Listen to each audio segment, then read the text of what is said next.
আয় আল্লাহ মুসলমান মজলুম হয়ে গেছেন আল্লাহ, আল্লাহ মুসলমান রে আল্লাহ জালিম ওনার জুলুম থেকে হেফাজত করো আল্লাহ। আল্লাহ আল্লাহ মুসলমান রে বিভিন্ন জায়গাতে অত্যাচার করা অন্য কোনো কারণে নাই, একমাত্র তোমার মালিক হইয়া ডাক দেওয়ার কারণে, তোমার এক আল্লাহ হইয়া স্বীকার করার কারণে আল্লাহ আমরা তো দূর দূর শেষে কথা আল্লাহ। আল্লাহ আল্লাহ যারা জুলুমে কথা আল্লাহ তুমি এর বেজার গান করিলাই রে আল্লাহ। আল্লাহ আল্লাহ মুসলমানের ঘর আল্লাহ উচ্ছেদ করা আর মুসলমানের ঘর দ্বার ভাঙ্গিয়া ফেলানি করতে পারল্লাহ।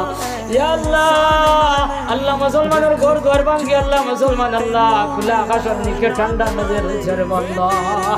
আল্লাহ তোমার মায়া লাগে নানি মনি, ও মনির তোমার নাম দয়াল নানি আল্লাহ, আল্লাহ তোমার নাম দয়াল নানি, আল্লাহ তোমার নাম রহমান নানি আল্লাহ, আল্লাহ তুমি রহমার